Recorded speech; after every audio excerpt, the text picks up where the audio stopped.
Somewhere in the last few decades, adulthood didn't just fade, it evaporated. People still look like adults, dress like adults, carry adult responsibilities on paper, but internally, something regressed, something cracked, something stopped developing. You can feel it in the air, that strange heavy sense that the world became a stage play where everyone performs maturity, but no one truly embodies it. The faces look older, the minds feel younger. And beneath the surface of all the polished smiles and curated identities, there is a quiet psychological truth no one wants to acknowledge. We live in a society that never grew up. At first, it looks harmless, people chasing fun, avoiding discomfort, preferring ease over depth. But look closer. What you see is not joy, it is avoidance, not freedom, but escape, not self-expression, but emotional dependency dressed as personality. Everywhere you turn, adults are clinging to the coping mechanisms of adolescence: impulsivity, escapism, emotional volatility, the constant hunger for validation. And yet, the more they regress, the more the world around them rewards their regression. Because the system learned something dark. A population stuck in psychological adolescence is easier to predict, easier to pacify, and easier to control. Here is the first uncomfortable revelation. Eternal adolescence is not a side effect of modern life. It is the psychological design of it. You see it in the way people panic when faced with choices that require real commitment, in the way they call responsibility stress and boundaries oppression and discipline trauma. You see it in the way adults crumble the moment the world stops catering to their feelings. Modern life has produced a new archetype, the grown child. Emotionally fragile, easily overstimulated, unable to regulate desire, terrified of consequences, suspicious of anything requiring effort, patience, or inner strength. And the tragedy is that most don't even notice what is happening to them. Because regression, unlike collapse, is silent. It doesn't scream, it sedates, it doesn't break you violently, it dissolves you softly. This is the world we inherited. A society that worships youth, imitates adolescence, and quietly rejects the weight of becoming a full human being. A culture where growing up feels like a betrayal of the collective fantasy, and staying young forever feels like the only way to belong. But beneath that fantasy lies the truth we'll uncover in this journey. Eternal adolescence is not freedom. It is psychological captivity. They told you pleasure would make you free. But they never mentioned the chains.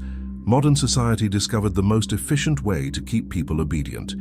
Give them endless distractions, endless stimulation, endless comfort. Not enough to satisfy them, just enough to keep them quiet. What looks like freedom is in truth a psychological architecture designed to keep the mind weak. Adults once built their identities on discipline, patience, restraint, mastery of desire. But today, desire is the master, and the self is the servant.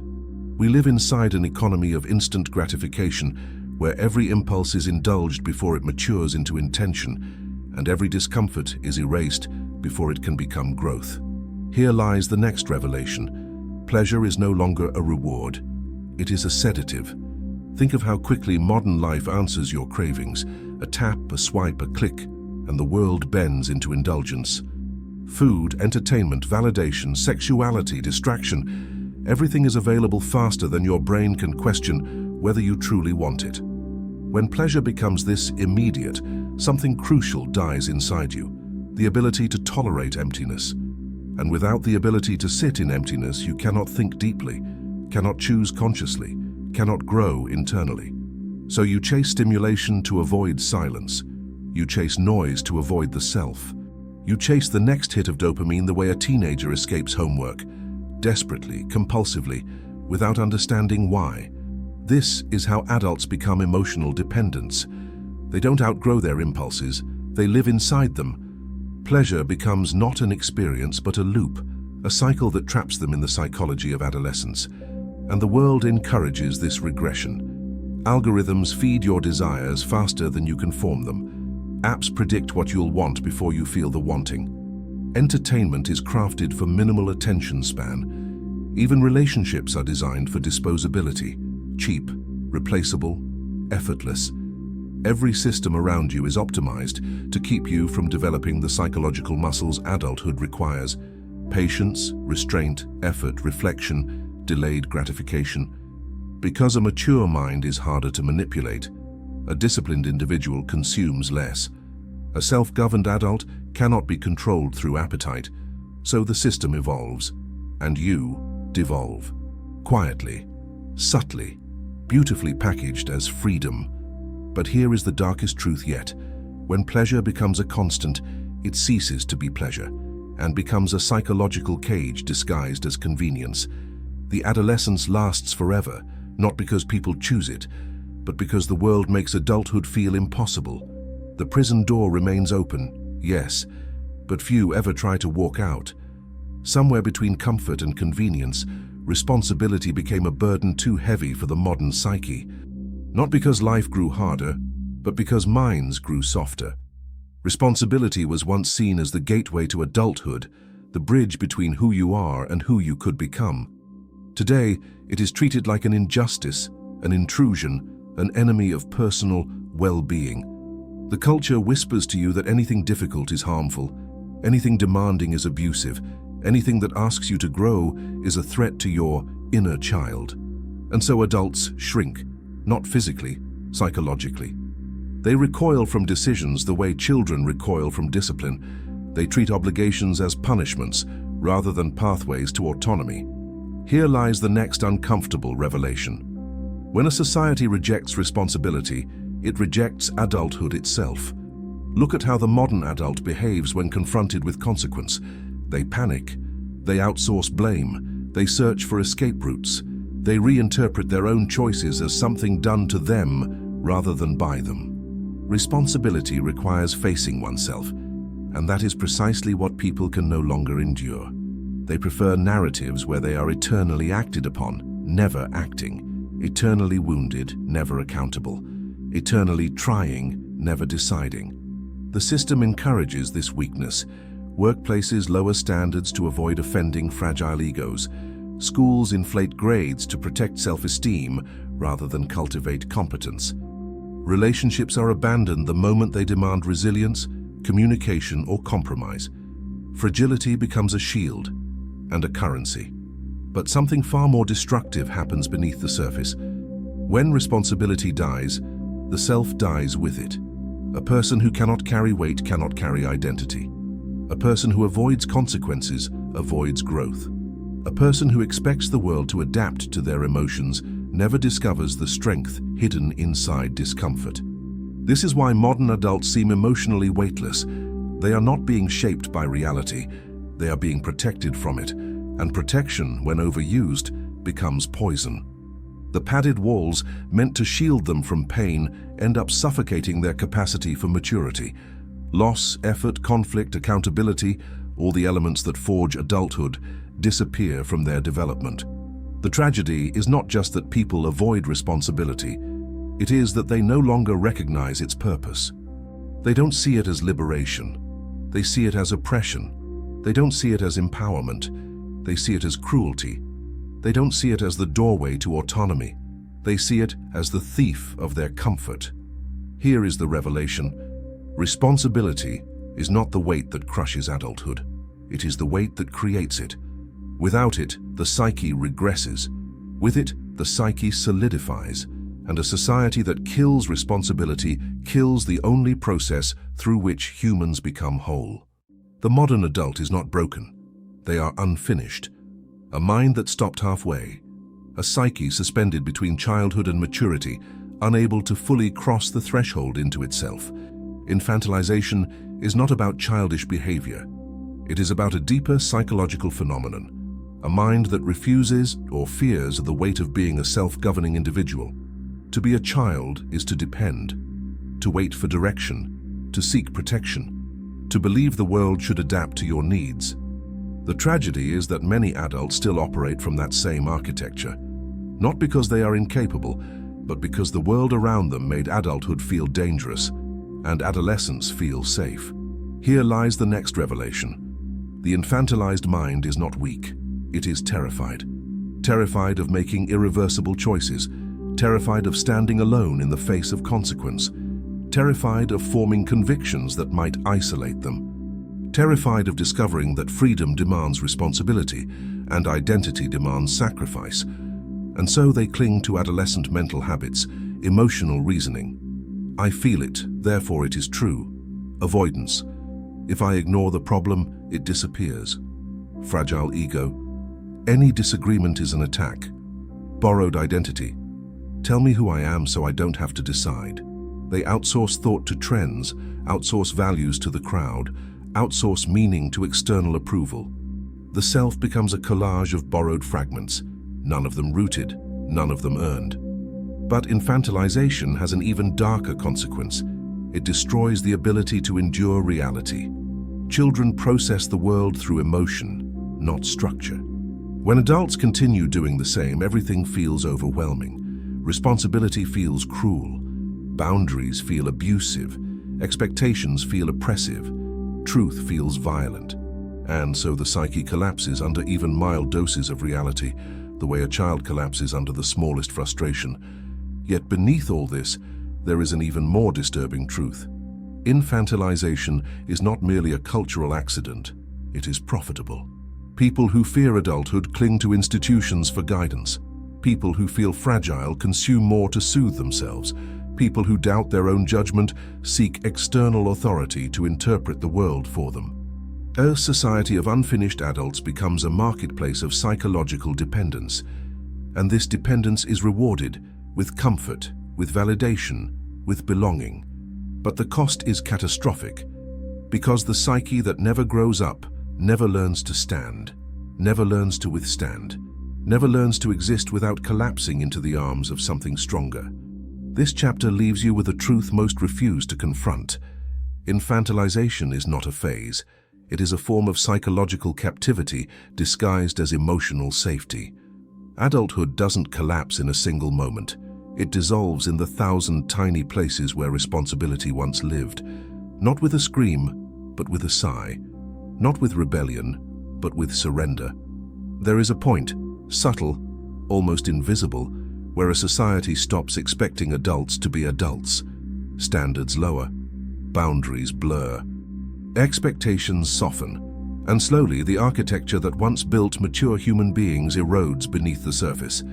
This is the moment maturity dies, when comfort becomes a moral right and difficulty becomes a violation. Watch how the shift happens. A task that demands focus is now too stressful. A conversation that requires honesty is now unsafe. A disagreement becomes emotional harm. A consequence becomes psychological abuse. A challenge becomes unfair pressure. And beneath these new labels lies a terrifying truth. The modern psyche has rebranded discomfort as trauma. Once you cross that threshold, adulthood becomes impossible. Because everything that forges maturity, discipline, tension, responsibility, accountability, self-regulation, requires facing discomfort directly without flinching. When a society treats discomfort as danger, it trains adults to behave as children, seeking protection instead of strength, permission instead of autonomy, validation instead of conviction. Here comes the next revelation, one of the harshest in this entire journey. Adulthood dies the moment people believe they are entitled to a life without friction. This is why so many adults today feel lost, anxious, unstable. Their internal world was built on the fantasy that reality would bend to their emotional needs. When it doesn't, they break. Not because reality is cruel, but because they were never taught how to meet it as equals. And here is the darkest twist. The institutions that once built sturdy adults now reinforce fragility. Schools protect children from failure, workplaces protect employees from discomfort, entertainment protects people from boredom, technology protects the mind from silence. At every stage, reality is padded, softened, edited for emotional convenience. But a padded world does not create safe people. It creates fragile people, people who melt under expectations, people who panic under pressure, people who confuse difficulty with danger and maturity with oppression. The death of adulthood is not a dramatic event. It is the quiet agreement that emotional comfort is worth more than personal sovereignty. And once that agreement is made, something irreversible happens. The psyche hands over its autonomy in exchange for protection. Protection that feels warm, yes, but slowly suffocates the soul. Adulthood dies not because the world is too harsh, but because the self becomes too soft to meet it. The path back to adulthood is not a return. It is a reconstruction, a rebuilding of the self from the inside out, brick by brick, fracture by fracture, truth by truth. Nothing about it is comfortable. Nothing about it is quick, and that is precisely why almost no one attempts it. Because here está a primera revelación de este capítulo. Growing up is painful, not because life is cruel, but because maturity demands the death of who you were. To reclaim the inner adult, a person must face a truth most spend their lives avoiding. You are responsible for what your life becomes. No rescue, no shortcuts, no emotional padding, no institutional safety nets. Just you, your choices, your values, your consequences. This is the threshold where adolescence ends, but most people step back from it. Responsibility feels heavy. Autonomy feels frightening. Agency feels overwhelming. When you've lived your whole life waiting for someone else to decide, direct, approve, or validate, standing alone in your own authority feels like standing at the edge of a cliff. Here lies the second revelation. True adulthood is not about age. It is about inner weight. Not the weight that crushes, but the weight that roots, the weight that stabilizes, the weight that allows you to endure discomfort without collapsing into old patterns of avoidance. To reclaim that weight, an adult must relearn what modern life untaught them. The ability to delay gratification, the willingness to tolerate tension, the discipline to choose long-term meaning over immediate pleasure, the courage to form opinions that others may reject, the emotional backbone to face consequences without collapsing into self-pity.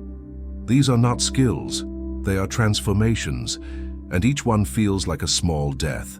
The death of dependence, the death of fantasy, the death of innocence. But in these deaths, something powerful is reborn, the capacity to stand firmly in reality without running from it. This is why reclaiming adulthood begins with a paradox. You cannot become whole until you stop negotiating with your own weakness. Modern culture teaches you to soothe it, protect it, nurture it, but adulthood asks you to confront it, coldly, honestly, relentlessly. And once you do, something shifts. Your emotions stop dictating your behavior, your impulses stop steering your life. Your fears stop defining your identity. You begin to act from intention instead of reaction, from conviction instead of validation, from sovereignty instead of fragility. Here is the final revelation. To reclaim the inner adult is to reclaim authorship of your own existence and to accept the unbearable truth that no one else can live your life for you. It is a burden. It is a liberation. It is the threshold modern society hopes you never cross. Some truths don't shatter you, they carve you open. And the final truth of this journey is one most people spend their entire lives avoiding. Becoming an adult is not about strength, success, or control. It is about integration, about gathering the fractured pieces of yourself and forcing them into coherence. Because the eternal adolescent lives divided, one part craving freedom, another part begging for protection, one part desiring autonomy, another terrified of consequence, one part wanting to grow, another desperate to stay small. The result is a fragmented psyche, a self that contradicts itself at every step, a life built on emotional improvisation rather than inner direction. Here lies the first revelation of this final chapter. Wholeness begins the moment you stop negotiating with your fragmentation, not soothing it, not bypassing it, not decorating it with the language of self-care, but exposing every contradiction to the light of consciousness.